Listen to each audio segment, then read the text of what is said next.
the city of Riverside here. This is near Central and Streeter, and what you're looking at is a home fully involved in a flame. We're going to push back in here. We understand, according to witness statements, what they heard and what they felt was a plane crash in the area. They felt a very large jolt. People from as far as a mile away felt the thud, felt the vibration, thought it was an earthquake. Reports of, you can almost see a piece of the airplane there, it looks like in the roof, as firefighters are still fighting this fire into at least one, possibly two homes here. We've got a lot of low clouds and weather in the area, so that could have been a contributing factor. We don't know that to be the case right now. We are about a mile to the east, maybe even west of Riverside Airport. We can see it over our shoulder right here, just to the west of us. This is off of Rhonda Road here. We're going to pull out and we're going to show you Sky Map 7 to give you a better idea of the area where this is at. You can see, oops, we're going to get rid of that right there. We're going to show you that's Rhonda Road and Dewey Avenue here at Sky Map 7. You can actually see the area of the fire. Lots of low clouds, like I mentioned. That's mixing in with the smoke from this fire, from this reported plane crash. You can see the fire department on scene using their truck guns to put water on this fire. And look at all the debris in the front yard there. Uncertain if that's from the airplane or from the home itself, but a lot of debris. Looks like metal work, but you can see the flames and possibly a fuel-driven fire in the middle. It's hard to tell because of all the smoke and all of the flame here. I'm sorry, and the low clouds. Exactly what's involved here. But again, on Rhonda Road here, and you can see at least one portion of the house, possibly two houses involved with fire from a reported plane crash. All right, JT Alpa, any word on casualties yet?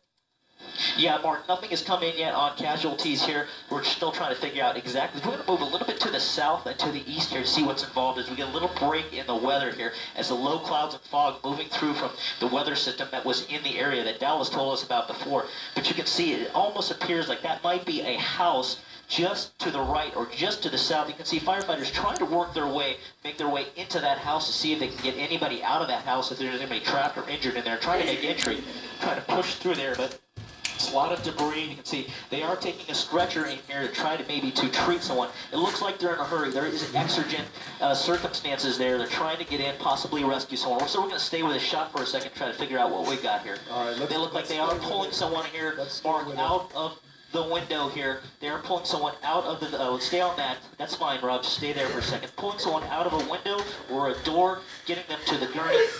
Yeah, that is, yeah, we're going to widen out just a little bit here. We're going to widen out here just a little bit. We lost our video there for a second. We'll widen out and show you. That was pretty graphic. It looked like that person did suffer some burn injuries.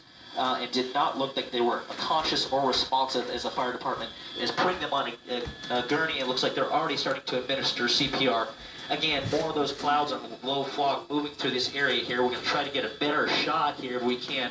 Zeus, our pilot's going to get us in a better position. But it almost appears, Mark, that the house, there is a house between the house you're seeing the firefighters on the roof there and the house to the left. There is, you can see the chimney in there. So there's a home in there that's completely gone here. We're going to try to slide a little bit further right if we can, Zeus, to try to get rid of these trees to show you that house. But there are at least two homes involved. Possibly even three. It's hard to see back to the east. We're going to try to get you a better shot here as we come around. Firefighters working. There's the home we can see now from behind the tree as we get more of a steep shot here on Rhonda.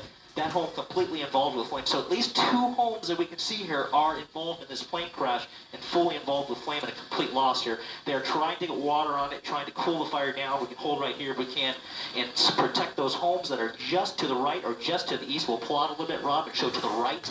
To the east, we'll show those homes they're trying to protect so the fire doesn't spread into the adjacent homes here. But just a tragic accident here, a plane crash in the area near Rhonda Road, near Riverside Airport. Not really sure exactly what was caused by this aircraft. You see that person going, I'm sorry, what was caused this crash, again, under investigation at this point. But again, very low cloud, lots of low clouds, weather in the area could have been a contributing factor. The low clouds we're dodging here in Air 7 HD right now.